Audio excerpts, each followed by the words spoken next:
So with Hideki winning the last tournament, I think, I got a lot of emails from players who were saying, "Oh yeah, yeah, that's right. He stops in transition and so forth." Well, that's a style, really. It's not really like that everybody necessarily should stop. But like if you've been on these webinars for if you've been training with me, probably more than about 4 or 5 weeks, and that's understatement.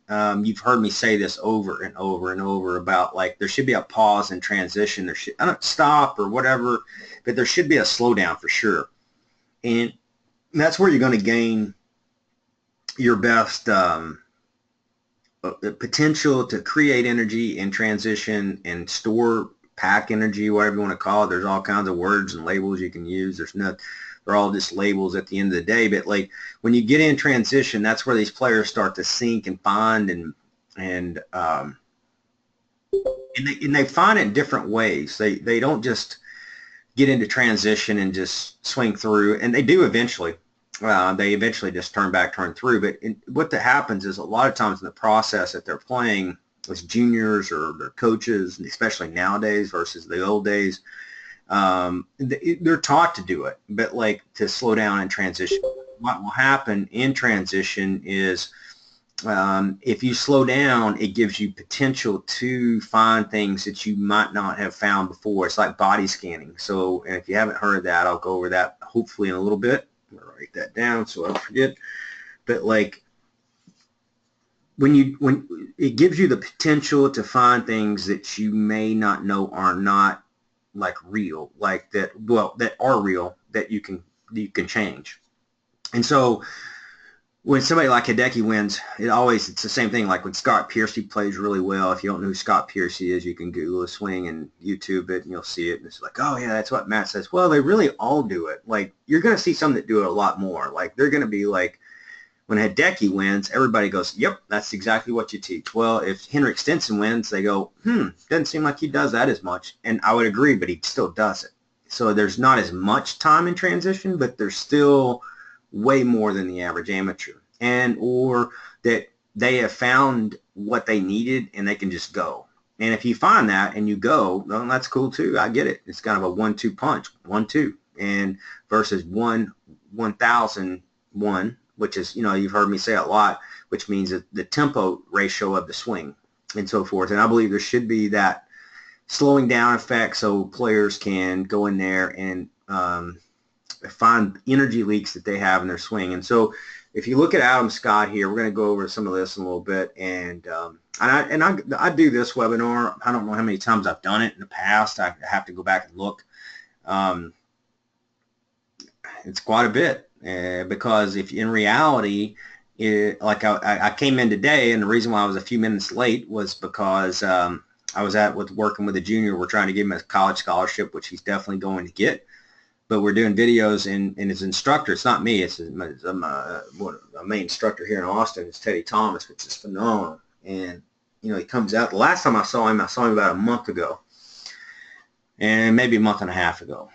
And we were going to I wanted to analyze them before we did our video sessions, because when you go to play college golf, for anybody that's on here, and we have some that are going to be playing, their sons or daughters will be playing college golf or going to be wanting to in the future, this is really important. No, you have to make a video, you have to make a resume, and they better be right. And then you got to send them out to the coaches, and you got to find the availability in the colleges. And that doesn't mean a lot to anybody on here, but there's some that it does. And those are things that are real. And so when we did that today, I got caught up in the moment, as I always do, and I went way longer than what I should have, and I barely made it back. And I can't believe that I went that long, but it was because kind of the process.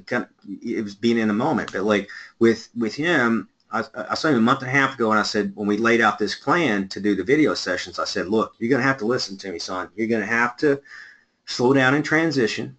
You've got big legs. You're going to be a good player, or you're going to be a great player, actually.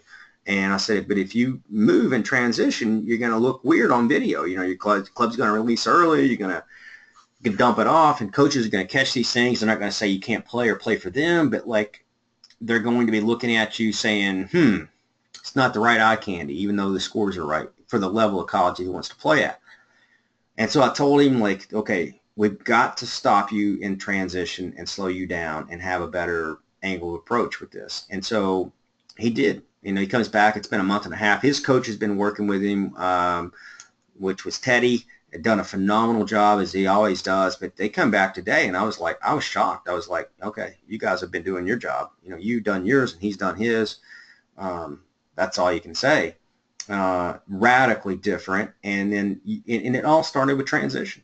You know, the guy was set up for success as far as angles of attack, approach angles, impact, and all these things were all already there anyway, but like transition was not. And so when they fixed transition, which it always comes back down to, he found more power. Now he hits it further. But by slowing down in transition, this kid now hits it even further, which he hits it a mile anyway.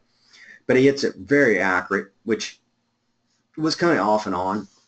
And he looks right. It looks right. I mean, when you see it on video, you're going to have any instructor in the world that knows what they're doing going, that kid can, that it does. And it's not like he doesn't look like an Adam Scott like I'm going to show you. He's not built like Adam Scott. This kid's probably 5'6" or 7. He's probably about 5'6" or 7, 8, something like that. It's not a big deal. And he's got his own body type. It doesn't look like Adam Scott, and neither do I or most of the people I coach. But like now he does a lot of the tendencies like these great athletes do, from slowing down and taking your time and finding things in your transition that can help you. Even if you find things in your transition, which a lot of people will do it sometimes, or they'll slow down in transition and then they'll go, well, like, I don't really know why I'm doing that. Doesn't make sense. And then they'll swing through and it still doesn't make sense. But then if you take your time and you kind of scan what you're trying to do, you find like, okay, I'm losing torque here, I'm losing torque here, or I could add more, or whatever it may be. You can kind of do that body scanning like I was talking about earlier and just learn. And it may take a while. It may be, for this player, it took a month and a half and he had a coach working with him on it or whatever. But from what I heard today, after this session, it was like it was very easy for him. So it was like it was something that wasn't really that difficult once he really put all this emphasis into it. So we're going to look at this in transition and see kind of what happens here. I'm going to slow it down. This isn't full speed. A lot of times you'll see more of what's really going on in full speed versus like slow motion. So I've got almost too slow here. So if you watch, even there, so if you watch this, I'm going to play this back quite a bit. I'm going to slow it down just a little bit so you can see it.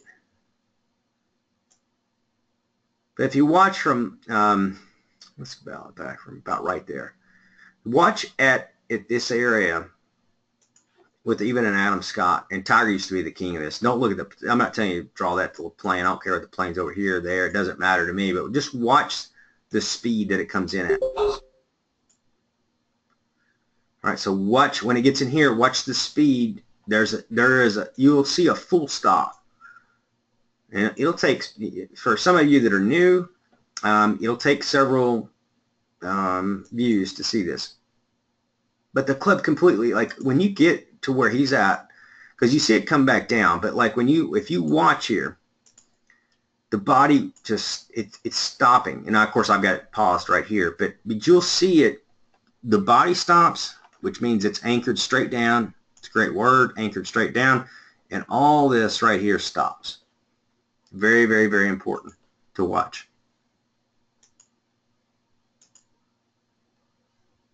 Whoops.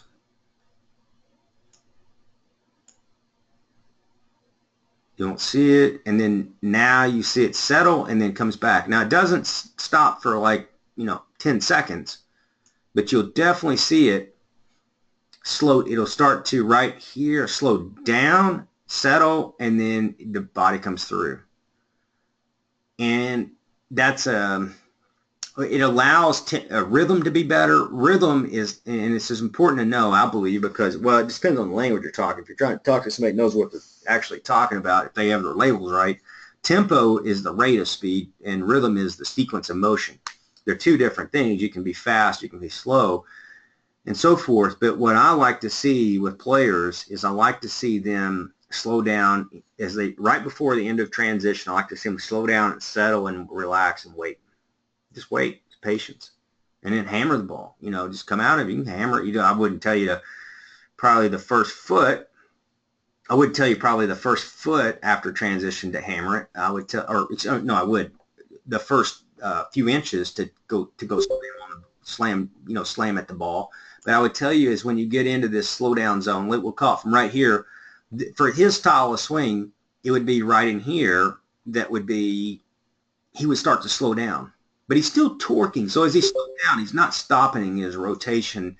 Because I don't want to say that, and I don't know if I've ever said that on any webinar, and I think it's really important, because the slowdown effect is going to start staking for his swing, his style, because it's a style thing. Like Jason Duffner is probably about to start back down. Well, Adam Scott's not, because he's got more range of motion. Doesn't mean he's a better player, doesn't mean anything. It just means that's where he's going to start down from. He's going to start, his momentum here is going to carry him on back, and he's going to start from here. I would call this the slow down. So he's going to slow down, and you'll see it right there. So I'm going to take this off, and right from here, you'll see the momentum start to change, and it settles. You can just drastically see it changing. It's going back faster right here than it is in transition. And so when you do that, now you can start to collect and find energy. If you don't know what that means, we'll talk about it in a little bit. I'll try to help you understand it, because it's something that's very personal, and you got to learn how to torque into your hips and your core and all those things. But what most people do if they hear this is they start to slow down right in the right areas. I would say that I believe that most of our players that say they're not finding the success that they might need to be, that they should be having, it would probably be because they slow down right here, but then they stop. They don't have the rotation, right? So like, and like I said, I don't know if I've really said this before. I hope I have, but I don't think I have. Is like a lot of times they'll start to say, okay, I'll slow this down, but then they stop the rotation of this shoulder, this hip, the core, the whole right side, like we always talk about. They'll just kind of like stop and lift. So they might slow down. They might slow down this area here in the club itself, but then they'll shut down the rotation of the body. And I think that's kind of common. Then they just swing it back, stop, swing through. You've got to kind of cork up this body. Steve Elkin, I believe, said it best. It was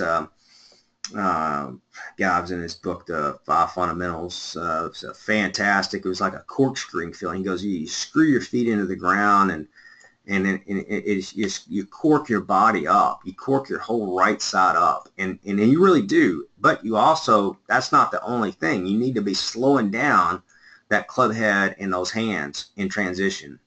And if you just torque up and you don't slow it down, doesn't mean you can't play. No, and vice versa, probably not. I'm not saying that you can't. I'm just saying that you want to do those things. I mean, you can see how much he's rotated. He's really rotated here. But then he's also, as he's rotated, he's slowing down that club, but he's still in rotation. Like this part of it, you can't see the thoracic, but it would be in that region of the body. It's on the back side. You can't see it because it's in the spine. That's what thoracic is. But he's still moving through that thoracic, but he's shutting this down. Was he taught that? Probably not. Does he do it? You better believe it. And who did he learn it from? The guy that he mimicked his whole life, which was Tiger Woods. Tiger Woods did this move better than anybody on the planet for years and years and years and years, and he's trying to get back. Actually, what's crazy is he's trying to even get back to it right now, and he looked like he was doing a pretty good job to me the other day. But he copied Tiger Woods' golf swing, and look what happened. This guy's phenomenal. So watch the club slow down. It settles, and then it comes back through. Most people don't catch that part right, this part where it slows down. They see this part. They miss that stopping part where there's nothing going on. They'll talk about, and teachers as well. I used to do it too. I used to miss it all the time. I didn't pay attention to it. But like they'll pay more attention. Like you'll hear teachers, oh, look how separated his hips are here. And you do not, please don't, if you're new to this, don't think this is something I'm talking about, because you do not need to be trying to create separation and then the shoulders are back and all this. Shoulders are going that way. This is going that way. You don't need to do all that. That's a natural function of what you can and can't do with proof separation. It's a gym thing, but if you're trying to do it as a swing thought, good luck. You ain't going to get very far. You're going to be hitting it left and right, and most people do. And so it's one of those things where you have to, if you let the body settle and transition and basically come to a complete stop, where the club becomes, it stops and the body stops, then they start to work together. When you start to see them work together, why do you think the club head looks further away than the hips do to the target? It's not because they're trying to, it's because the club head is actually further away from, or you see it's actually closer to the target, but I'm saying further away from the strike of the ball, is because it's actually further away from the strike of the ball. You don't want to try to cast that down. You don't want to try to spin your hips or anything. It's always going to be, if you're doing things right, it's always going to come in from behind or later or whatever you want to call that. But it's not like something where you're never going to have the club where you're trying to, the club's going to beat your hips to the ball. That's not going to be good. But you don't want to try to lead your hips. They're already there. That's why when you stop and transition, when you slow down or have that pause and transition, everything unwinds together. But it's like he's unwinding together, but it's because his hips are closer. Then you got the arm, the shoulders are next, and the club's next. And when you do that, you're going to see a sequence of hips, shoulders, arms, biomechanically wise. I don't care what system you use. You're going to see a pattern of, well, there's the lower body, there's the upper body, there's the shoulders, there's the arms, and the club head, or you can even go to the wrist, the shaft, the club head, whatever you want to do. You can go out however many things you want to do. All I'm telling you, as a player, and this is very important, in his mind, all he's trying to do is use these same things. As he settles down in transition, he uses those all together. He thinks his club and body are as one unit right here. Just one unit. When I mean that is they're coming through as one unit together, and they really are. But if you look at, like, because you're swinging a club, the rotation of the hips, they're closer to the golf ball. Then you look at the shoulders, they're closer than the club. And then and if you keep going up, then you kind of see, like, there's, yeah, mechanically you see a 1, 2, 3 top situation. You can make it 100. But in reality, what he's trying to do as he stops in transition, which is only anybody should care about, is he's actually just trying to get everything to work together. If you start trying to separate in transition, whether you can do it or can't do it, you're going to have problems. Whether it's the hips from the shoulders, shoulders to the arms, arms to the wrist to the shaft, or the club head, or whatever you want to go with that. You can go all day long, but it's going to be a waste of time. And so while players do the stop and transitions, and some players do it way more than others. You see more doing it now than you've ever seen, you know, on the tour. The reason why they do it so they can collect the energy and find things. And so I can't overemphasize that. And then so it's like, if you look at your swing, and that's an important part of these webinars is to send in your swing, whether it be, if you can't send it in slow motion, that's fine. Just send it in however. I don't care how you send it, but you need to send it in, because if you can, I can start to show you, like, you know, torque, because there's angles and pressures and that relate to torque that you're probably missing, that I can say, hey, you might be slowing down, but like if you put this into your swing, whether it was the movement of the hips get more depth, or if it's more torque through the core, or whatever it may be, more angular down to get the things that we need in transition to get the body to really load, I can help you with that. If I don't, most people will stand up swing really tall. So if I show Adam Scott, everybody's going to go, yeah, well, that's Adam Scott. Well, they all really do the same stuff. I mean, if I could show you, this guy's not even a great ball striker. And if you look, it's going to be a lot of the same tendencies. Like, it's the different swing, but it's still like the same type of stuff. I mean, he's got a lot of depth, a lot of torque, and he's not even a very good ball striker. If you look at Charles Schwartz, definitely is. So we look at his bad angle of the swing, but like you look, you know, it's a little bit, you know, you can see the depth in the hips and the slow down effect and all those things. I mean, they really all do the same thing. BJ, different angle. Even if I let it run here, I'll just slow this down. Slow it down so when I slow it down, people can see the slow down effect better. They'll see it all settle, like there's a delay.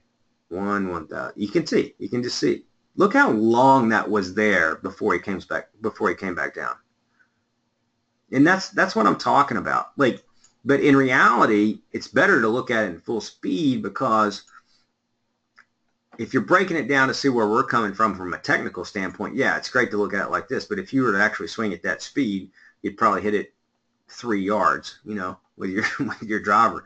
But that's how slow it comes in. So they come up here and just watch it. It'll completely settle. Shaft stops, body stops right there, and then there's an unwinding, which is like what everybody should be doing. Boom.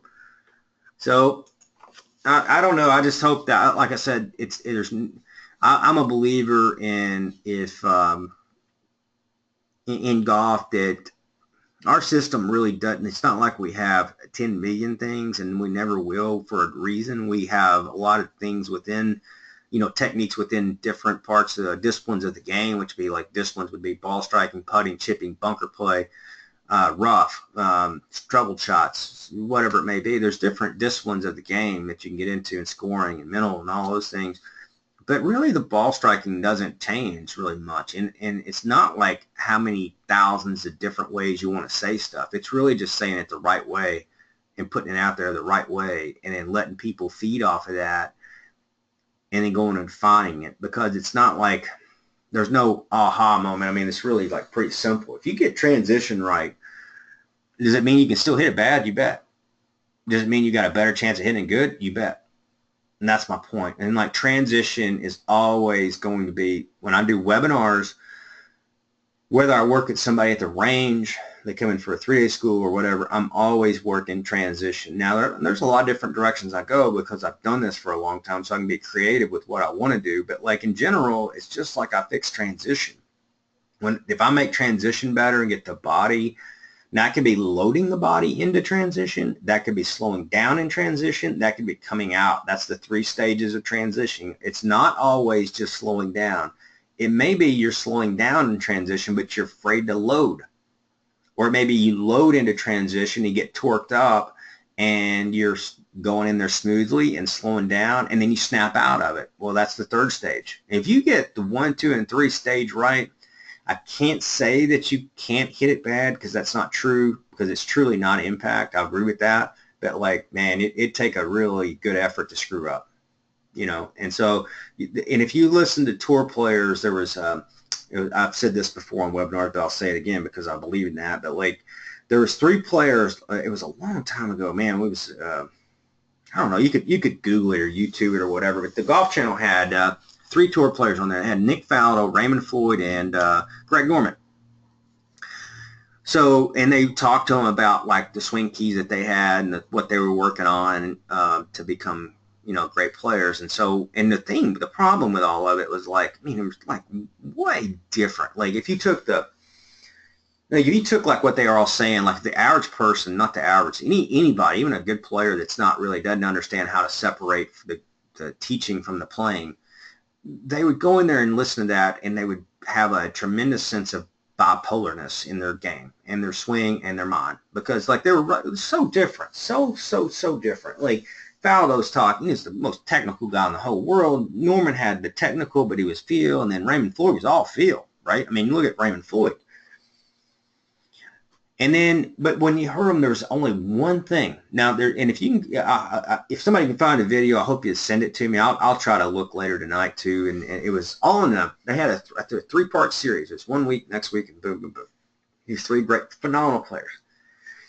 And I remember I was like, I just told the secret to everybody. I mean, they just told that, if there is a secret, I don't know. I mean, they told the secret of the one we teach all the time, and every one of them said, if you listen to all those videos, and that's a lot of mumbo jumbo, because they're all telling you personal things that they did, but every one of them said the same thing. When I got in trouble in my golf swing, it was in transition. It was because I was too fast.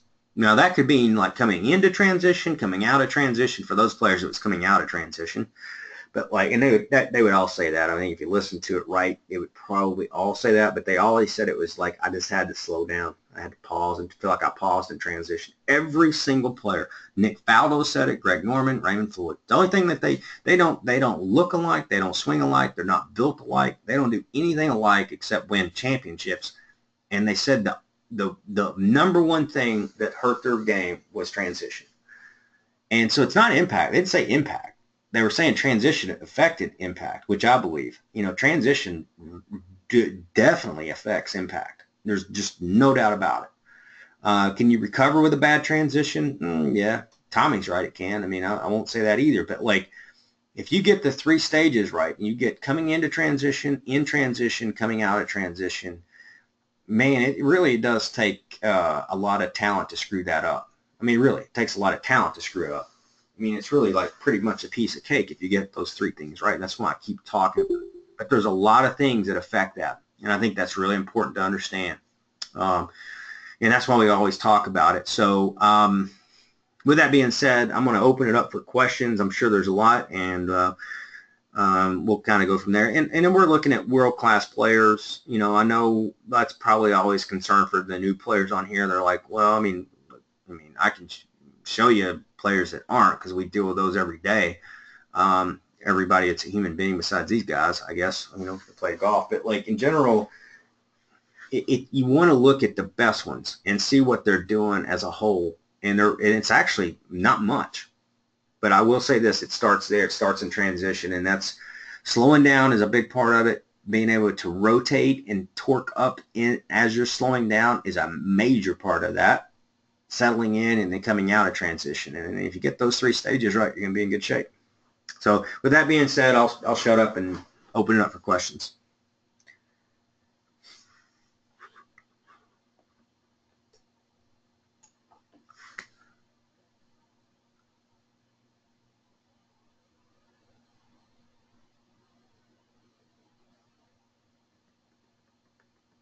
Black crew.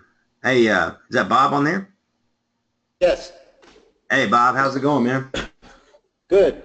I was rewatching, which if anybody on here is new, you got to watch videos over and over and over again. One and done is not the ticket, because you pick up something new every time and it reinforces. But I was watching the young guy doing the, you were working with him with the footwork and the table. He was sliding across the table, rolling the ankles, and then finishing high. I was watching that video today over again. Yep. And I was wondering on the downswing, he started his rolling his ankles. The club was on the plane. Is that where you kind of wait till the club's down on the plane and then gather it all together and roll it at that time? You bet. Like, we'll talk about that. Just got to bear with me here. That's a great point. Let me just pull up. I've got some of these on the other software too, but I'll just go ahead and pull it up on here because some of these are really good as far as being able to show you the footwork. And I know the video you're talking about. That's he's probably on here tonight. I'm not sure if Ricky's on here or not, but that was when Ricky was pretty green at that point. Now Ricky's he got into the low 70s. He was an interesting story because he was on like the first stage. Let me just, the stage 1 videos where it's showing like the 10-yard scale. And he couldn't do it. He couldn't do the 10-yard scale. Well, he was a 90s plus player. Like he couldn't hit the ball 10 yards and do it right. And then that was a few months later. And then he had been getting into like the mid 80s and low 80s and stuff like that. And then after that video, he took it to another level and he ended up becoming, he's a real player now, and I don't, like I said, I don't see him on here tonight, but anyway, he took it to, so I know exactly with that video, really, actually that lesson kind of threw him off a little bit because he didn't have the depth, and I think that'll be good. Let me see if I can, I'm going to try to find his video in a little bit, but I'm going to pull up a couple players that I think that will hopefully answer your question, and we'll take a little bit more look at that. But yeah, that was that actually, because he was really playing good when he came to me. And I showed it because his footwork was junk, but his timing was really good and so forth. But like, I just thought like, I thought, this is where you need to go. I mean, you got to take pressure off your back and you They soften up and some of these things. Here's a good one you can see even like there with the footwork. The ankles should just roll. And like great player, let me just cut that off. But like, so with great players like Jack Nicklaus, they were always taught back in the day to roll the ankles, and that's still, in my opinion, like the ankles. If the ankles are rolling, so if you look, this is like a perfect internal torque drill, by the way, like we talked about last week. But like if you look, there's a lot of pressure, like really get down right there. But in reality, you're going to see with the movement of the club, it's really going, you can even see like that. I'm going to erase that so you can see it, but like you can see some of the shoe, like you can see like on the outside of that shoe right there. And this is Jordan Spieth. Now, does everybody do this? No. You can have inside pressure, you can have outside pressure, and you can have neutral, and to be a great player. I mean, that's proven. I could show you, I could say that. I'm just saying what I believe is the most biomechanically sound, safest way to swing. It's the safest, but then obviously I believe it's more efficient. I really do. I believe it's more efficient, even though you wouldn't see a Dustin Johnson necessarily doing some of this stuff, even though as much as the ones that have been on here that know how much I like what he does, this wouldn't be something that he does really well, which I think he should, and because it hurts his back. But when you see players use their feet, this is true footwork. You know, you're seeing the angles. Just look at the knee. If the footwork wasn't, if there was no footwork here, then the knee wouldn't be there. It's like something happened from here to there, right? And so really all he's really trying to do is going lateral, all right? And I'm going to explain this a little bit more in depth, and it's definitely not what we're talking about tonight, but I think it's a really great question, and I think it's something that, because if you think lateral, most people think, well, then they're just going to slide. Well, it's not true. If you have depth in your hips and your head centered and you go lateral with your feet, you're going to look like you got a lot of rotation, but you don't feel a lot of rotation, and that's a good thing. That's a good thing. So if you just watch the feet here. I'll erase this, and you just start to watch this footwork. And you see how the feet are just working. You watch the inside portion of the shoe here.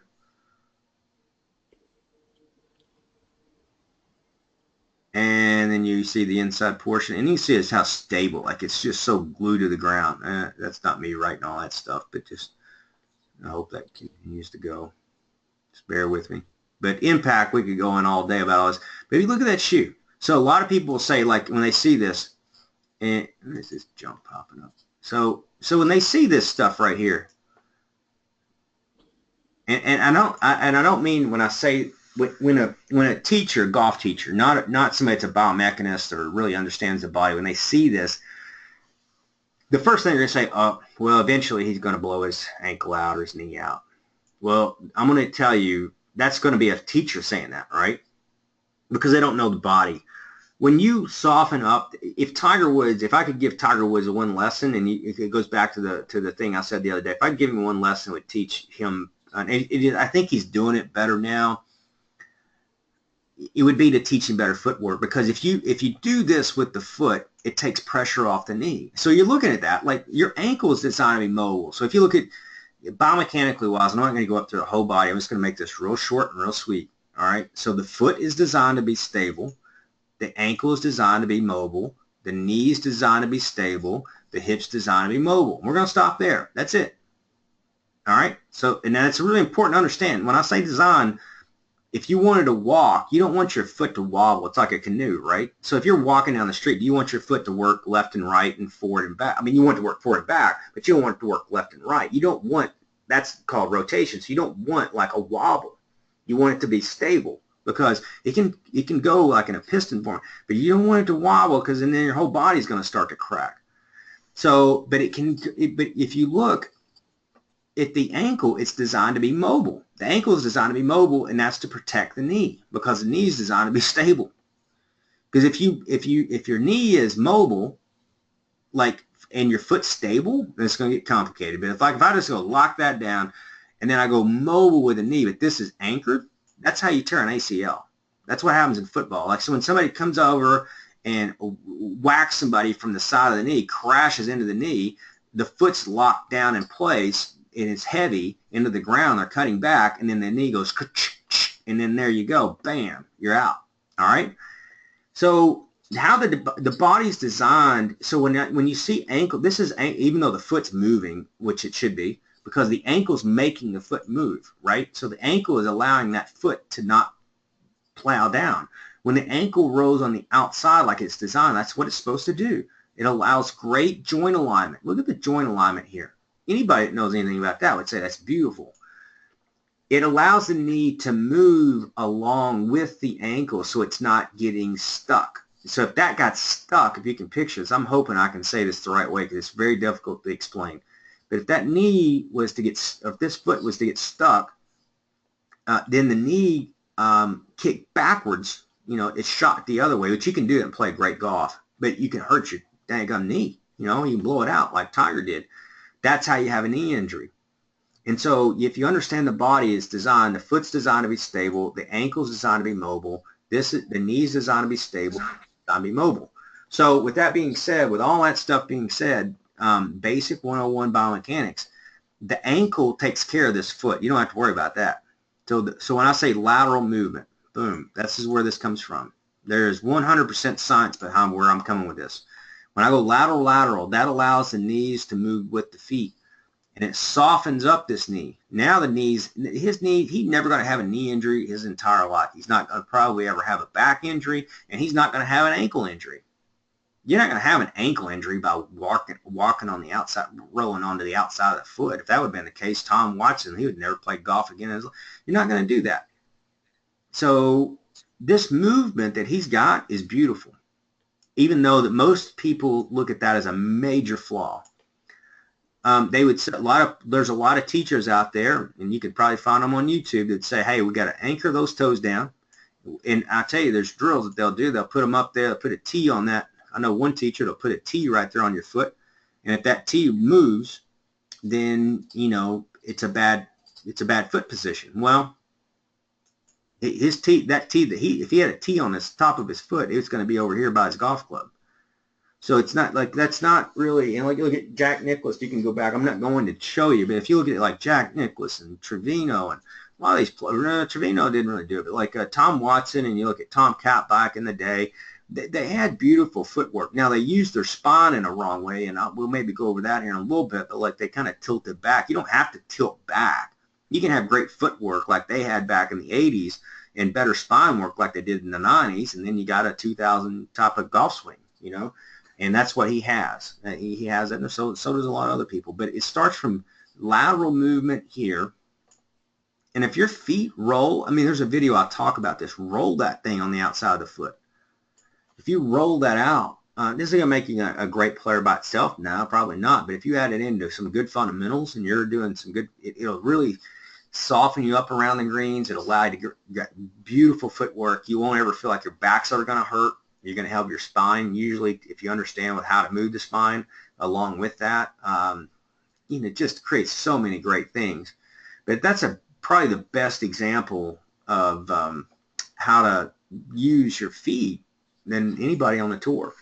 So I'm going to try to find that video as well while we're doing this. But and let's just watch it go through, because if you see it go through, you'll see plenty of rotation in the hips and all this, but just watch how much this ankle is moving here.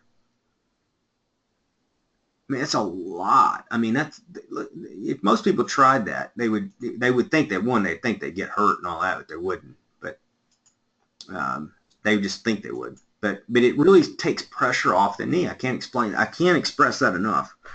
Let me see if I can find this here.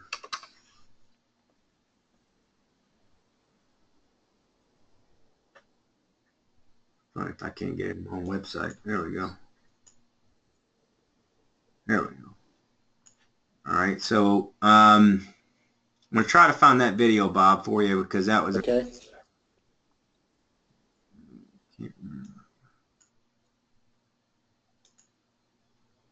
This thing takes a little bit for me to load on this computer. All right. So first of all,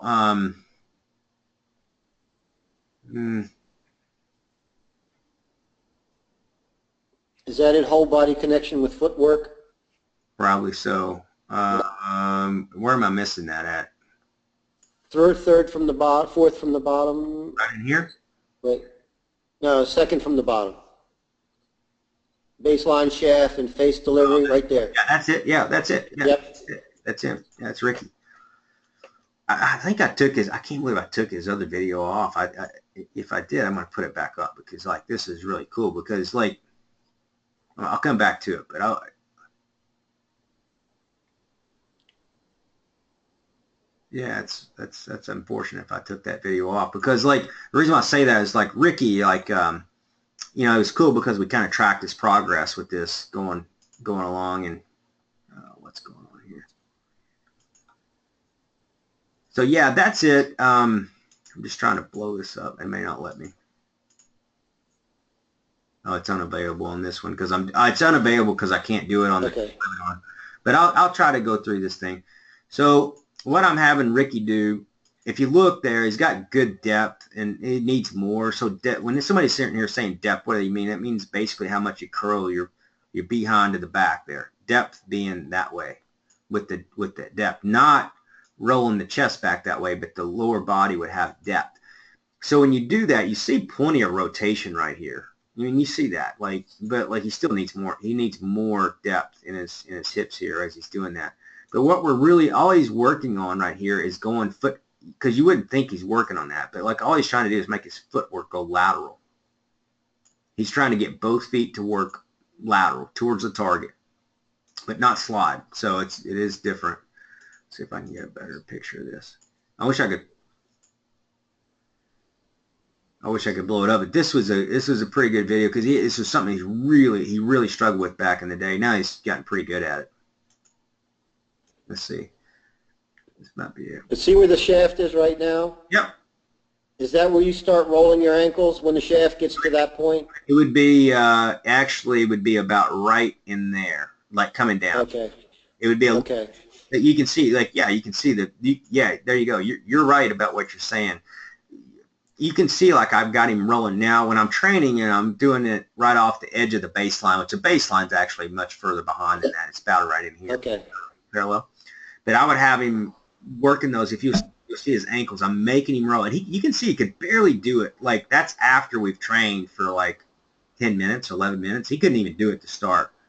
But I just forced him to work his ankles out because he would pull them back and snap his hips back and then his right hand would cast over.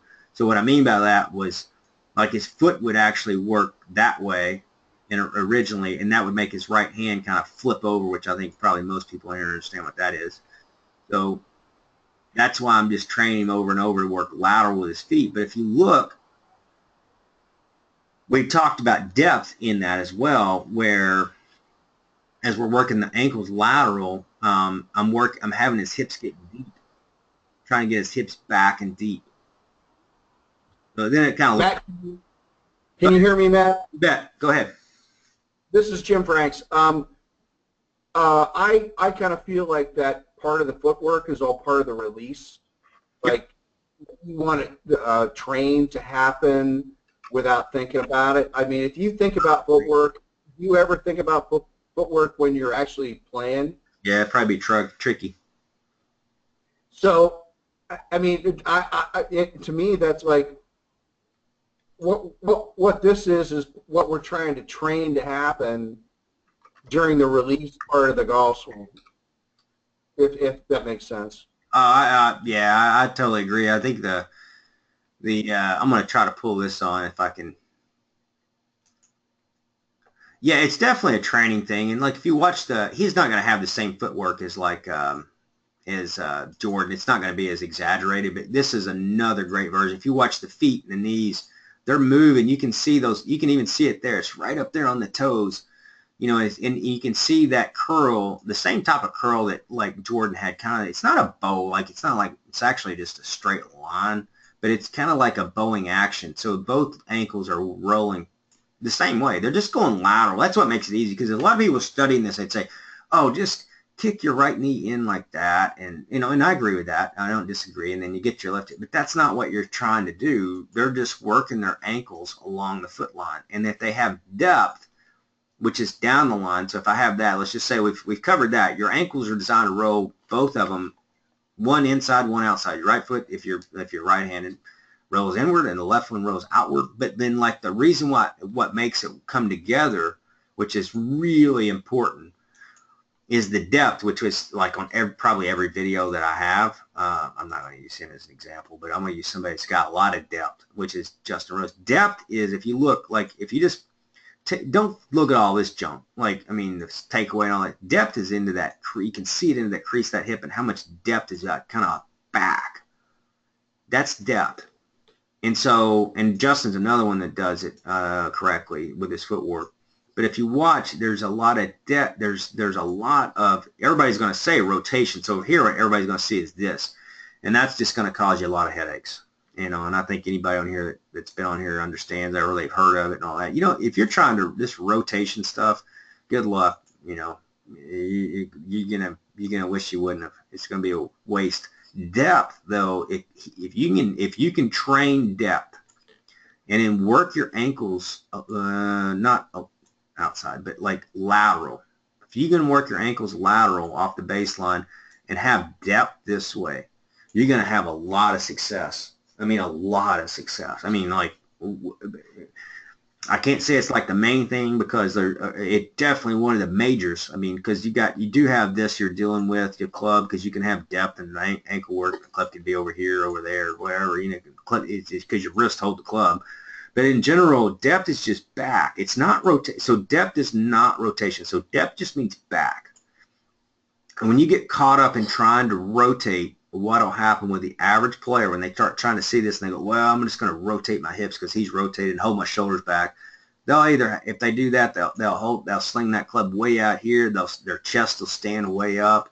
They'll blow their back out. It's just disaster. And so all the players are really trying to do, they create depth. That's just this way, and they create that. And I'm not saying they all do it. I'm just saying that's the most efficient. You know, their ankles are rolling lateral, their hips are working depth. And that's an old classic Jack Grout taught Jack Nicklaus. You can look at it and Google it and you'll find it. But like, roll your ankle, one left goes to the left, right goes to the inside, and you just roll them. You roll them to the inside. That's it. He didn't talk about rotating your ankles. He talked about rolling your ankles. Rolling your ankles is lateral, last I remember. And then guess what he did? He held Jack Nicklaus by the head. Jack Grout used to hold his hair, had a big old head of hair. He'd hold his hair and he'd make him roll his ankles. Well, that's exactly what we're talking about. Well, Jack Nicklaus had, I mean, he had tree trunks for legs, so he had depth, you know, because he was a very, very, very good athlete. Most people don't realize that, but he was a very, very, very, very good athlete in high school. And so he had a tremendous amount of depth naturally, so he didn't have to think about it, which is awesome, because he had trained for it, probably playing basketball and all the other things that he played. But he worked his ankles and he kept his head centered.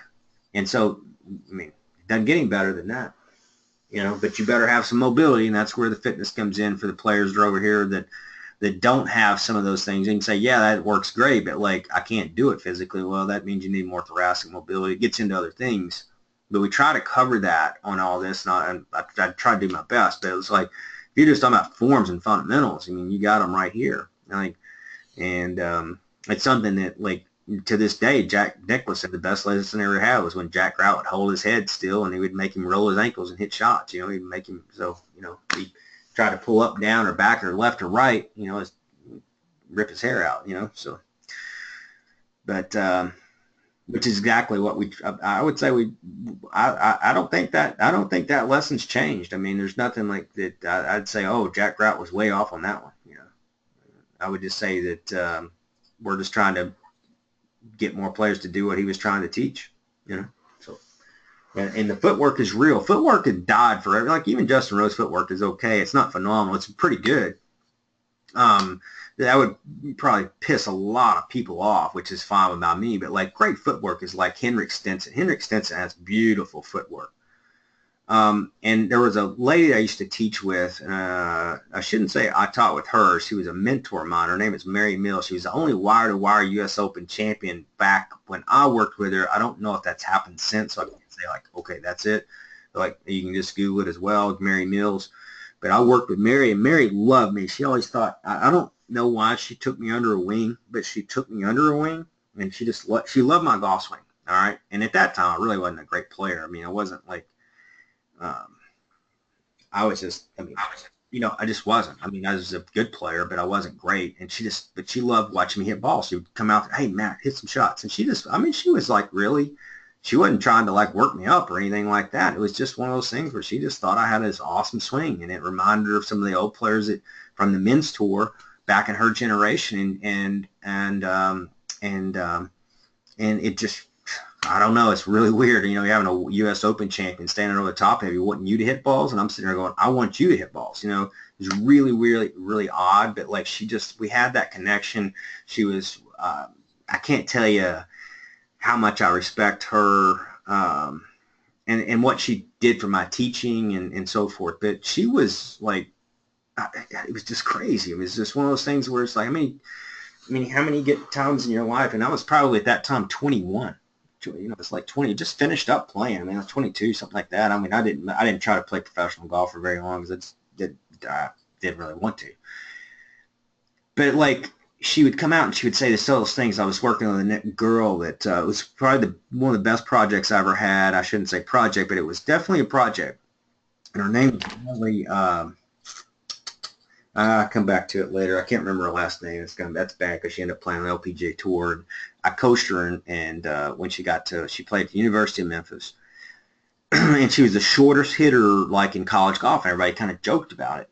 She was a big girl. Like, she was athletic. She had these big hips, and she was from Indiana. She's from Indiana. She played at Memphis, and we were just like, I was working with one of the guy players there at Memphis, and so he had a lot of success, and then she wanted to come down with him. So she comes down, she says, and I watched her, yeah, you have talent, but like we got a ways to go. Like, this is going to be a project. So man, we just grinded on her. I did everything and trained her like crazy. And Mary's watching me. I told Mary, I said, if you don't mind, because Mary was one of those figures. Like, you're talking about somebody that's going to be an LPGA Tour Hall of Fame. That it's also only wire-to-wire U.S. Open champion period that they had on that tour, that tour. And so it's like, I always told her, I was like, because I was young, I was coaching this girl, I was in college, but I wasn't much older than she was. And I was like, I want you to kind of make sure I'm going the right direction with her. And so Mary came out there one day, and I've been working with her and grinding. Man, we were getting a long ways through. We were just really having a lot of progress. And I said, what do you think, Mary? And she pulls me aside and says, come back over here. So she didn't want her to hear it, Natalie to hear it. Natalie Tucker, that's her name, Natalie Tucker. And so she comes back over and she says, I want to talk to you about something. I said, what's that? And she says, you've got her on top of the ball, and you got all these great things and these positions and all this stuff, and it looks awesome, but you don't. She has no footwork. She goes, she doesn't have footwork. And I didn't even know what that was. I'd been teaching such a different game at that time. I was just like, what does that even mean? Even though I heard footwork, I knew about it my whole life, but the game was going so far away from that in the 90s. It was going to be a chest dominant game versus a foot dominant game. Now it's kind of the whole body. She said, it's a lost art. And she just kept saying it. She said, you just don't, and she even told me, she said, you do it, teach her like you would. And I was like, I don't even know what I don't really know exactly what I do at that time. But like, she was like, she's got to have better footwork. And so and I said, what do you mean? She says, all she's got to do, man, is roll her ankles. And I'm sitting there thinking, God, this lady's, I remember thinking at the time, I was like, as much as I had faith in Mary, I was like kind of going, I don't know if this is going to work. Like, doesn't make a lot of sense. Doesn't kind of go with because I was trying to make her chest down to get on top of it and crush on the ball and all that stuff.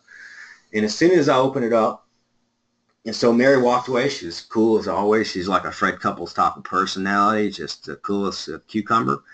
She walks away, and I said, I'm going to give it a shot. So we start working on some footwork, ankle to ankle. And I remember thinking, wow, what a difference. Like, it just opened up a whole new set of, you could see her eyes light up. You could see, one, it was different than what we were doing. It aided to what we were doing. And then you saw a new player come out, and it was lost footwork. And so that was Mary Mills. And so it started at that point to become real. Like, this is real, like you can be on top of it all day long. You'll see players that don't have great footwork that play on the tour. But great footwork, you see the beauty in the legs. It's just like, I don't know how to say it. It's just a flow. And and it's really just ankle to ankle and the hips back. And we used to think ankle to ankle, but then if the head moves forward, then you're going to create a slide. But if the head tilts back and you go to ankle to ankle, then you're going to have a spine bend where the spine, you have to see it from the face on, but it kind of tilts back to the right and get this excessive side bend. All you need, the chest center thing, the 90s, all the teachers of the 90s, I grew up in that. I mean, I not grew up, I taught in that area, so I think I know it as good. I think I can say I know it as good as anybody. Was that the chest, you always wanted the chest to be on top of the golf ball, like center to the golf ball. You didn't want it to tilt to the right. So if you don't know what that means, ask it in the questions and I'll show you from a face-on view. But like, it was nobody taught footwork. Nobody that was a new teacher in that generation from the 40s down taught footwork in that generation. And it was a lost art, and Mary Mills had it figured out, and it was so subtle. I mean, it's like it just shows you these high level players, they have things in there that just the normal person just doesn't have. They just see things, and you just better respect them, because she was right. And it changed that girl's career. That girl within 3 months became, by the way, Natalie, you can Google this as well. She played on the LPGA Tour, I believe, for 3, 4 years, 5 years. I watched her in Nashville one year. She wasn't everything. But at that time, and she wasn't even a top 100 player in college golf when we started. Shortest hitter. She won the World Remax Long Driving Championship, by the way. You can find all this. I mean, just go Google it. And Natalie, when we worked, she was the shortest. She became the longest hitter. She was a world's woman for women, #1 at one point. She got on the tour, played. That was her dream. She ended up transferring back to Indiana after we worked. She got that was a better deal at that time. And she just went, and there was about 6 months. It's probably not probably, it's the one project where I put my whole life into it. It was an unbelievable experience. But like, to see the transformation, she already had it in her, but to pull it out of her, that was probably the coolest thing that I ever seen. But if it wouldn't have been for Mary Mills, there would have been a lot of meat left on the table. And so that's going to share that with you. And that's exactly what we're talking about tonight. Ankle to ankle. It sounds simple. It is simple. But you better have depth in the hips or it won't be very cool. And you better have a stable head. So those are 3 things that are like real, even though that's not where we're going tonight on the webinar. I'm glad we got to, because those are real things that the best players have. So. Thanks, Matt. You bet. I'm glad you brought it up.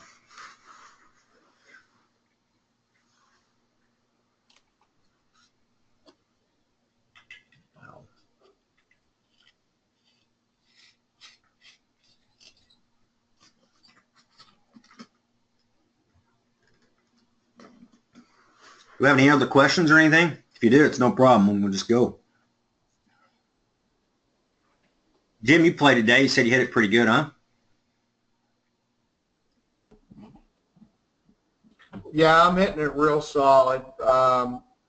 Everybody that I play with and I played with over the last few years, everybody that sees me hit the ball now, everything, the first thing they say is, you hit it so solid. You're hitting the ball so solid from the time we tee off to, when we're grabbing a beer at the end. And, yeah, it's really good. It's really good all the time. A little irritating from my point of view. Yeah, I got my buddy Ron here. I've been playing with him for, we have a joke. We've been passing the same $20 bill back and forth for like the last 30 years that we've been working together. But he pretty much hates you, Matt. I have to tell you that. Yeah. So join the club. He doesn't like you very much. That's all right. Get in line. Get in line.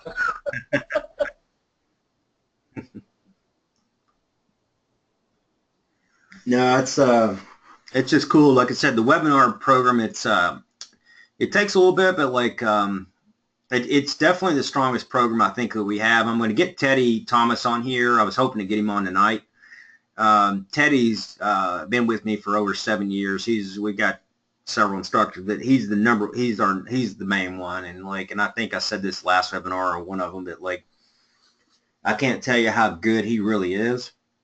And as a coach, there's guys that like, I don't know how to say this without saying what it is, but like, and I think I told you about this the other night, Jim. It's like, I think I told you about Teddy, right? When we talked on the phone. Yeah, you told me about Teddy. You told me how much you respected him and how much you thought. In fact, you told me that you thought he was a better instructor than you were. That's what's coming. Yeah, I think Teddy coaches. I think it's exactly right. I mean, I think Teddy. If you look at Teddy's players, like Teddy is, he's a lot younger than I am, which is great for him. But like Teddy is just a phenomenal coach, and I don't really know exactly what he does. I've watched several of his lessons. Teddy's trained with me for a long, long, long time. Not only he's trained as a player, but like he just coaches well. And I think it's the coaching thing. Like he really gets, and he's very organized with how he coaches the players and develops them. But like he just develops player after player after player, and you just can't deny it. Like, I mean, you just is what it is. I don't coach near as much as I used to, and I think that I tell Teddy this all the time. Teddy was on here; he'd tell you. I tell him all the time. I said, Teddy, I think you coach better than I do. I mean, I think you teach better than I do. But Teddy would tell you at the end of the day, like, I think he would tell you that like there's a reason for that, and that's what I'm good at is creativity, and I come up with some really cool stuff, and it's from a lot of I've done it for so long. But then there's people that can take those types of things like the baselines and just put them together and make it really, really, really work. And like, I believe that so much that I've had most of my juniors. Only one junior I really coach anymore, and I coach her because it's more of a personal thing. But I coach her because she's my project, and she will play D1 golf, and she's gonna play high level D1 golf. And I'm not coaching her for that reason, but she will. And like she just, it's one of those players I wouldn't turn over. Everybody else is going to Teddy, and like if you look at the transformation he gives to them, how he coaches them and transforms them, it's phenomenal. I don't care if you're 70 years old or if you're 7, it's unbelievable. So that's why I thought I told you about that, Jim. And because I don't tell many people that, and I don't care if anybody thinks, well, Teddy would tell you the real deal, like about what I do and what I'm really good at, and what I'm really good at, I'm really good at. But like as far as if you just talk about transformation of players, Teddy Thomas is good as I know. I mean, he really is. He's still. Well, I really think that the thing that has helped me the most, I don't know if Teddy could have helped me with, and the thing that I've learned the most out of the instruction I've had here is learning about how my body's supposed to work and how all the body parts are supposed to work, and taking that and learning how to make that all work as one unit coming back into the ball. And we're talking about online training. I had one lesson with you, and so I've learned like most of what I've learned through the online stuff and all the I don't know who the student was earlier, but like he said, it's not about looking at the stuff one time. It's about looking at it over and over and over, and you even joked with me that I know your videos better than you do. Yeah. Because I've looked at each and every one so much, trying to dig out whatever little thing I could get to get a little bit better. So, I mean, we can talk about players and coaches and all that stuff, but we're in this program, and, this is really good, and we've got a lot of good stuff on here that I think it's helping everybody that's in the program. So, yeah, well, what it's worth. But the one thing is like there was a player that came on. It's not a guy from Chicago, and I won't say his name because it's not necessary. But like he came on, it was funny. He was a funny guy, but he's like he's training with us for like 3 months, and us, he calls and said, yep, I've watched every video and I'm good, thanks. And it was like, really? I mean, it was like, I mean, it was just, and he loved it and everything, but I was like, I mean, I didn't even try to talk him out of it. I mean, it's his business or whatever. I could just tell he was done. Like he loved it and he was fascinated. Like, I watched every video. I'm good. I'm going to go ahead and get out of the program and all that. And I was like, man, it does take, and it's not like, I mean, I don't write the laws of capitalism and like the business because, everybody does that, but I'm not doing it. I've always said this, and I think people that know me, my instructors would always, every one of them would say the same thing. Like, if I had to start doing this to do it another way, just to do it, I would find another job. I just would. I do this because I love it. I have a passion for it. I think I'm all right at it, and so forth. But like, I don't do it like my motives. Yeah, there's motives of like everybody has. I mean, like I said, I don't write the laws of money, but like I will say this is like I just do it because I love it. Like, and if it ever had to be a point where I had to start doing things where I didn't like to say the right things or just or whatever, I just wouldn't do it. I'd do something else and rather do that. But like, so like with him, what I mean by that is like, it just takes more time. I mean, I think that's common. You go somebody that teaches you piano and they say, all right, you played every key and I've hit every one of them now for 3 months. Doesn't mean you can make a song, And so, I think it takes a while, and there's nothing wrong with that. If you force it, and I see this a lot. This is one thing I do have a lot of experience is I see players that force things, and on the tour as well. I'm working with some elite players that I can see they're trying to force it, but it's more common on the tour. And I'll tell you why it's more common on the tour is because their livelihoods and their families are on the line. You have babies out there you're trying to feed, or you've got these new houses, and you bought this new cool lake house and all this stuff and all these great things and everything, and you buy all these cool toys to go with it, and then you got to go play, and then you don't play very well, and I guess the first thing that's going to happen is you're going to go right back and go, wait a minute, whoa, you start putting pressure on yourself, and that is a mental thing, but like, man, it turns into serious physical problems, and you do like, and I'll tell you the best one I've ever was around now.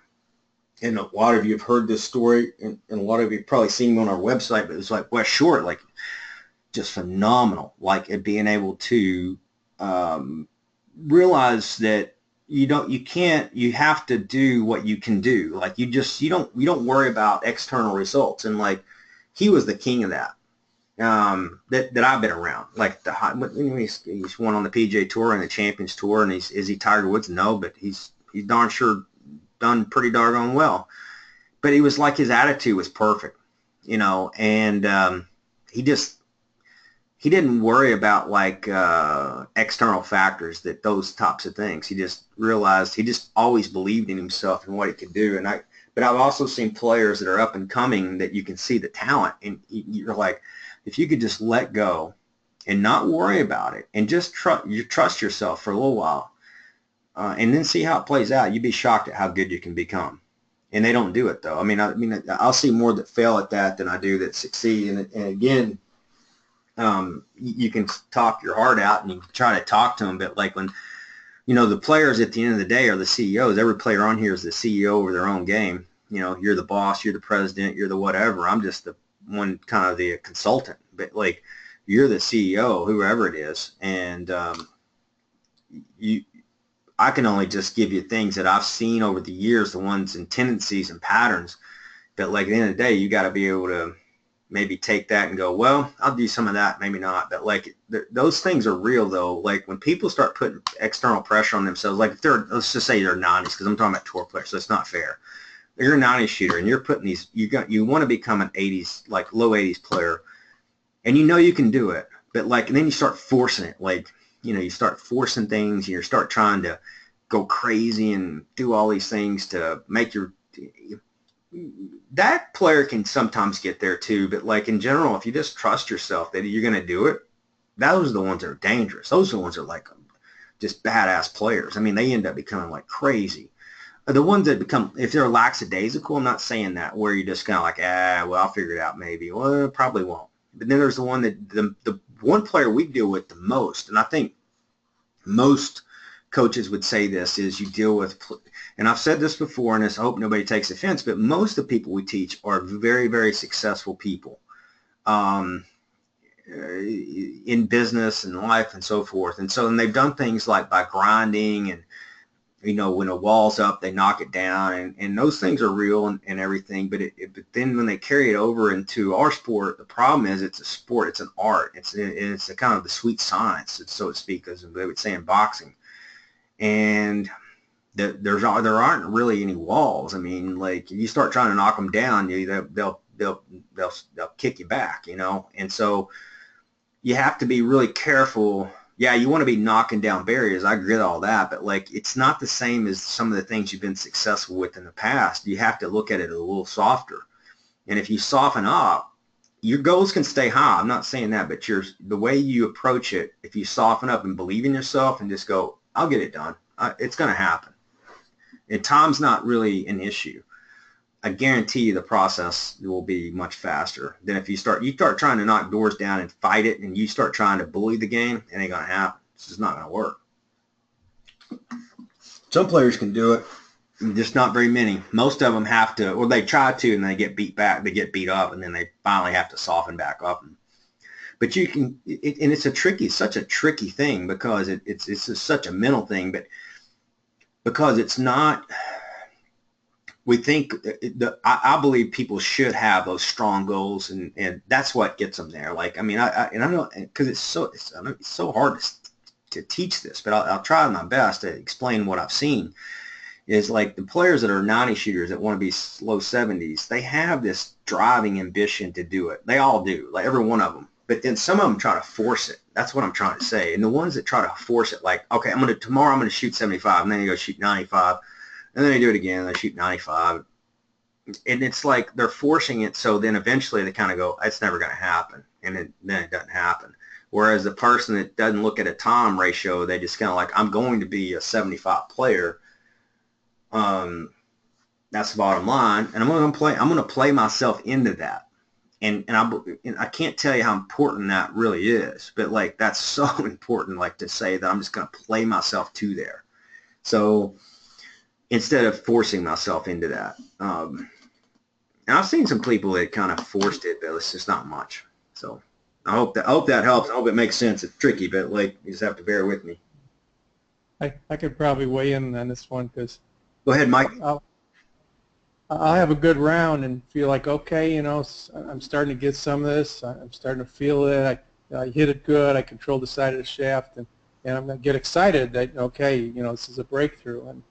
And then I'll go out the next round, and I don't shoot well, and it didn't feel like I was swinging well, and then I get all frustrated, and then it's like, okay, now what do I got to do different? Where am I screwing up? And now finally, after a long time of this, I'm finally starting to realize that, even the pros have good rounds and bad rounds, and you just got to forget the bad round. And for me, I'm trying to just focus on, okay, just keep working the program and focus on the good rounds, and it'll come around. And I'm having a little better success with that. I'm a little more consistent, and I'm feeling a little better about it. But you just can't chase every bad round like I've been doing for a long time, because it drives you crazy.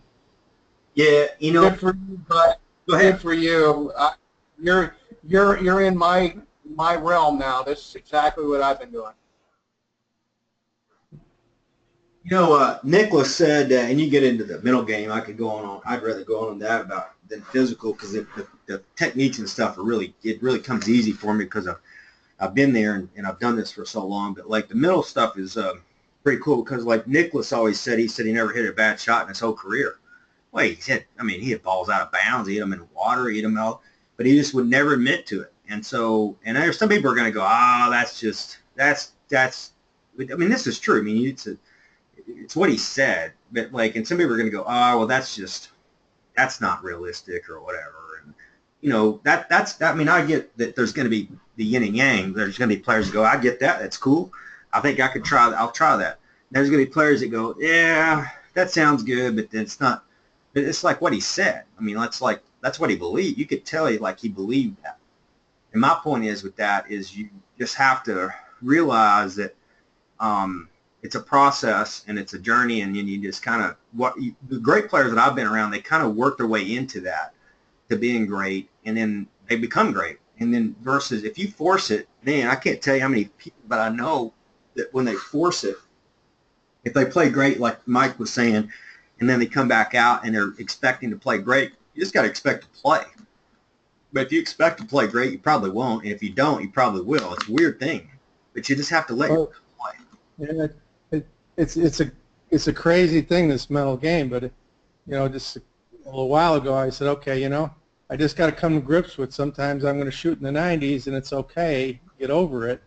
And my last 8 rounds have been in the 80s, where normally maybe a third of the rounds would be in the 90s, and now I haven't had one in 8 rounds. I'll probably shoot in the 90s tomorrow, but I've come to the grips that okay, if once in a while it's going to happen, don't worry about it. Yeah, I think that's the best way to look at it, is just go play. I mean, don't think any more or less. I mean, even like I used to say, I used to always go up to Wes and say, hey, what are you going to shoot today? What's your number? And he finally kind of, some of the players on here probably know this story, but like, he finally told me, I don't try to shoot numbers. I just play.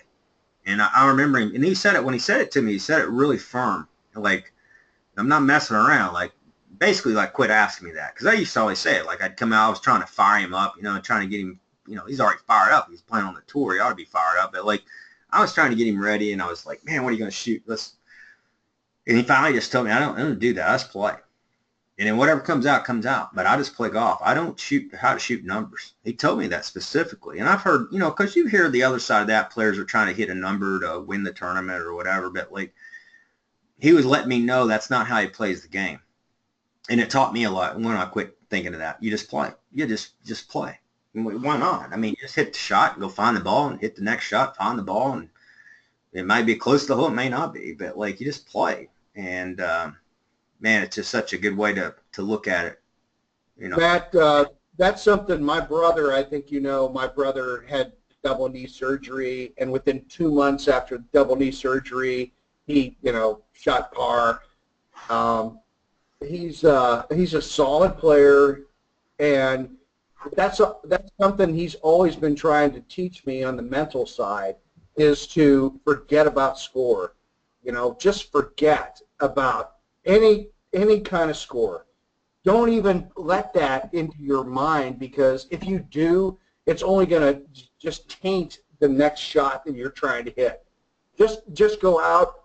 He told me specifically on the last round we played, because I outplayed him, and he ended up tying me on the last hole. But what he told me was, I could tell when you started thinking about score. And he said, and I knew that even though I was 4 shots back, I was going to get you, because you were starting to think about score. And he says on his best rounds, he couldn't even tell you what he shot. He didn't even know what the number was, because it was only shot to shot.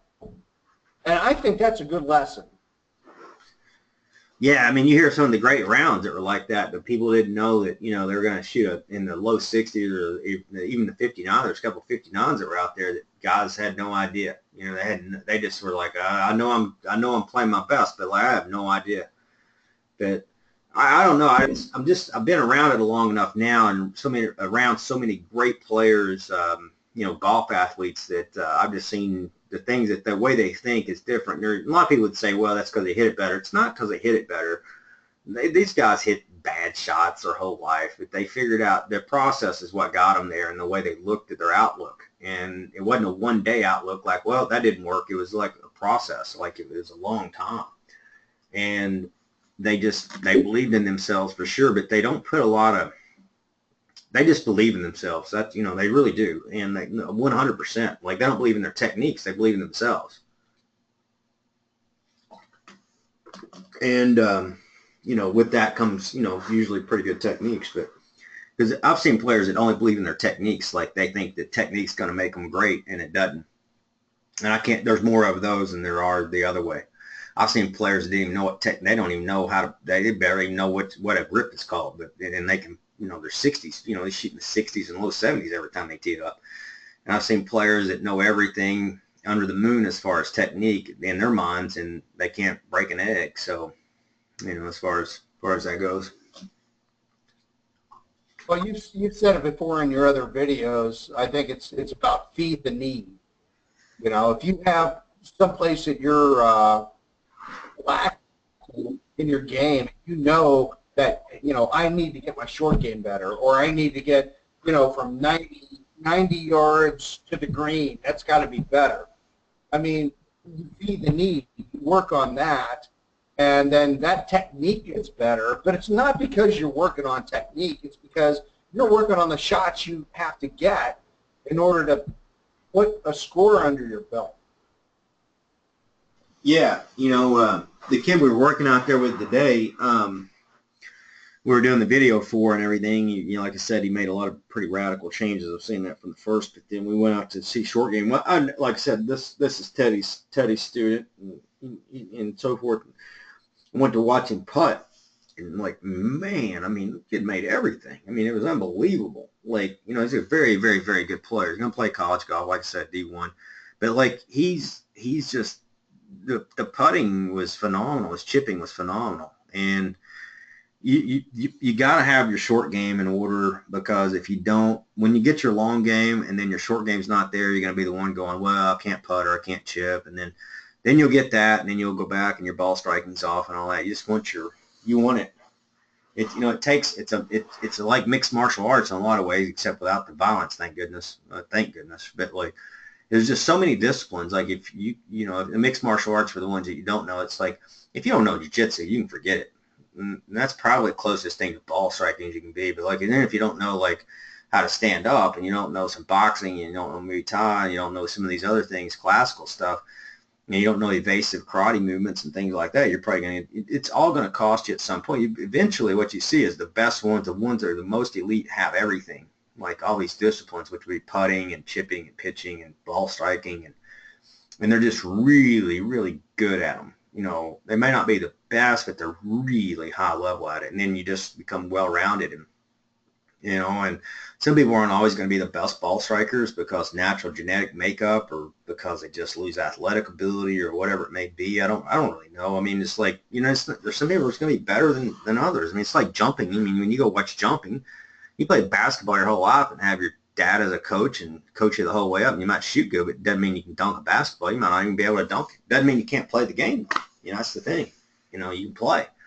And you might be phenomenal, but you still can't dunk a basketball, or the same way. You might be able to do a 360 dunk and can't make a free throw. I mean, it's just one of those things where that's what's beautiful about golf is you want to be well-rounded, but you better latch onto your strengths and not just be weak at everything. And that's what I see people are getting to.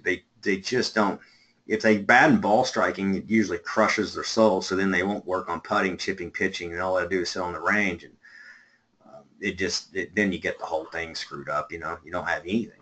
So if your ball striking is not there, don't freak out. Guess what? Most people's weren't.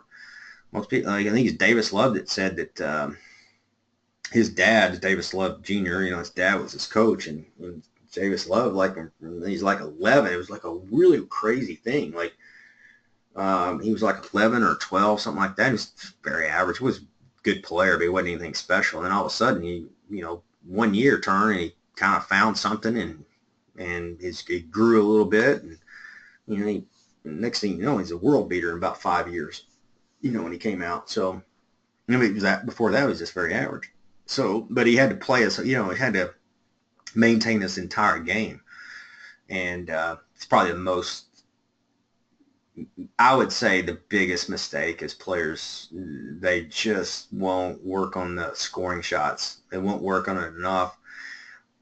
They don't take it serious enough because the biggest misconception I would say is well, once I get my ball striking, I'll start playing more, or I'll start playing more tournament golf. That's the number one thing that I hear. I mean, it's the biggest problem, because if you wait for that, you probably never get it, because you're just waiting for that. I mean, great ball strikers come from playing rounds of golf, and I could go into this all night. I better shut it off, or I'll be on here all night keeping everybody up. But they come from playing rounds of golf. They come from playing money games. They come from playing all these different, but they come from playing. They don't come from driving ranges. And so I can't express how important that is. And like your techniques are important. I do believe in that. You got to find your personal techniques. You need to find out where you want to be and where you are. And then once you get it, you just hammer it, and then you start to work on the mental game and the playing, and everything works good. And the mental game is really simple. You just, I mean, it really is somewhat simple. The mental game is not as complicated as we sometimes even make it. Like, it's just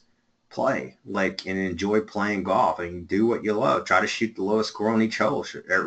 You know what I'm saying? I mean, just, if you hit one in the water, just try to still make the lowest score on that hole that you're capable of. I mean, those things are simple. I mean, if you do that, you'll be good. But what most people do is they start thinking of all these positions, and we contribute to that too. And I do believe that you need to do that at a certain point. And I'll say that I normally don't do this, but I'll go ahead and say what I believe people should do. I think you should spend a month when you start in our program. You should spend a month on technique, and I don't care if you shoot 100 or you shoot in the 60s. I don't care. A month on like techniques, like really work your techniques, watch your swing, get to know yourself and all this. Then take a month and play. Like, don't forget, let me just forget it and shut it off. I mean, it's going to be hard. The first few rounds are going to be the toughest ones because you're going to be like, I'm still thinking, right? But like, then just shut it all off. Maybe let's say not the first month should definitely be technique because it's going to take a while to get your technique. Let's say 2 weeks of playing. You go play for 2 weeks. And then after that, you come back and you work a couple weeks on your technique and then a couple weeks off. And if you put that for a while, you would realize two things. One, your technique's getting better, but you're shooting worse. And then all of a sudden you're playing better and you're not thinking about technique. Now let's think about that. So I'll let y'all sit on that. But like, that's a real thing. And then that's same as on the tour. And you see it, when they go to their coaches, usually if you ever wanted to gamble on a tour player, if you ever wanted to bet against them, when they go see their coach, they usually hit it. Don't get me wrong. They usually, they hit it good when they're with a coach. But if they have to work with a coach for like 2 weeks, you better not put money on them that next week, for 2 weeks. That'd be a day. It'd be perfect. But like if you work for 2 weeks, they're trying to break all these habits and all that. So they're not going to play good for a couple of weeks, 2 or 3 weeks. And then all of a sudden they'll start to get away from their coach. They don't see him for a while and they come out and they play great. And there is a tendency, and there's something there that if people would take the time and kind of go that direction versus what I mean by that is most players will go all technique for 1 year. Like they try to master the techniques and they'll play some, but they're still thinking technique. But if you could just go technique really hard for 1 month, then you go 2 weeks of playing no technique. Just let it go. Whatever it is, it is. If it's over the top, that's fine. If it's shut, it's open. I mean, it doesn't matter. And then you come back and you go, all right, I'm going to hammer technique. You can still play.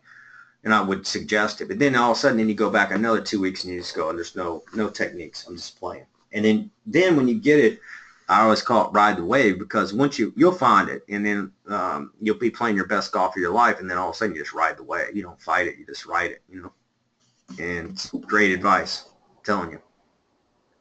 I've found that to be absolutely true. But I would also say that, the bigger the change, the longer probably the recovery period afterwards.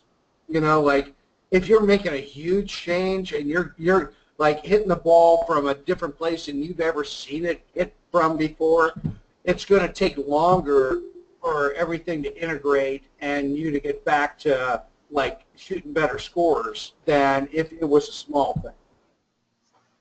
Yeah, no doubt about it. I mean, it just takes some people longer. Some people will just pick up, like we've seen even in this program where they, pick it up and it's bam, it's over. But most people have a lot of things they're trying to work on. It takes a while to learn, which is most common. But I would just say blending in the techniques with the playing and then letting them both go. And if you can do that, you'll find that it eventually, I guarantee it won't take that long. I mean, that's the thing with the webinar program usually. But you still have to know yourself, and it'll always be that. This webinar program is to teach you how to help you, can't make you find it, but like help you find, kind of like yourself and what to look for in your swing, but also your game, like how to get your game in the right order. And I think Mike had it right earlier. It's just like you just go out and play, and you know, you might play and like if Mike, I don't know what exactly Mike's shooting right now and so forth, but like if, you know, if you're shooting in the mid 80s or whatever, and that's what it is, or you shoot at 90, it's all right, just play. Just let it, I mean, just, you know, don't go out and try to shoot 78. It's usually, like, think about the players. The best example I can do that is, like, think of a tour player like Jim Furyk the day he went out and he shot 58 last year. You can't tell me he woke up that day. He probably woke up and he felt pretty good. But you can't tell me he woke up that day going, I'm going to shoot 58 today. I mean, he might have. I mean, I just really doubt it. And I don't know because I haven't talked to him and so forth. It'd be cool to talk to him about it. But, like, I guarantee he probably felt phenomenal. His body, like, for some reason, his metabolism was right. His chi was flowing. And what reasons, I wouldn't know, and probably he wouldn't either. But, like, it was on, right? I mean, it was on full force. And he probably felt that, like, I'm going to play really good today. But I guarantee you he didn't go, like, all right, I'm going to go shoot 58. I'm going to birdie these holes the way I buried them, or eagled or whatever it was, and then par these and so forth. But, like, just wasn't like that. Like, he just went and played, but he felt good. And I think that's probably, you don't hear many people say they play really good when they feel bad either. That's another thing. So, but that's another day. We'll get into that another day. But, like, it's just one of those things, you know. It's like he just went and played golf like he's been doing his whole life, but he just happened to shoot a round that, you know, was 58. So the lowest ever on the PGA Tour for a lot of reasons. Accumulation of time. You know, if he'd have tried to shoot 58 when he was 16 years old, probably not going to happen on that golf course in that particular time. But, you know, at his age now, and all the accumulation of work and time and patience and not just playing the game and doing what he does, yeah, he's ready. It's bam, came out. And so, and I think that's pretty normal. But what most golfers are looking for are not 58s. They're looking for somewhat consistency. But every golfer needs one round that's like kind of like radically lower than like they've ever done before to get them to get that taste. And I think that's important. But, like, you can't force it. Like, if you're a 95, if you shoot 95 and you're trying to shoot 72, which I think is awesome. I mean, it's great. But if you're trying to shoot 72, I just don't think you're gonna be let down a lot more than you are, like, you know, really, like, getting there. And eventually, like, if you shot a, you know, if you're a true 95 shooter and you shot 81, you're gonna be like, whoa. I mean, now you know, like, okay, I can do that. And then it gives you some things to work off of to work your way down. And I've seen it. I mean, I've seen players that couldn't break 100 their first year of golf, and then 3 years later they're winning club championships. And I've seen a lot, actually, more than you'd think, that I've coached. And is it because I coached them? No. Is it because of their process? You bet. I think it was a combo. I think I definitely had a part to do with it, but it's also the road. It was the road that they took, and it was the attitude that they had. And I've seen players that you coach and you sit there and you go, why are you not shooting low 70s? You know, you look like you should, and you're shooting still in the 80s. You know, it's weird, but it's a process that they take, and it's also a mental thing as well. So, but we have any more questions or anything tonight?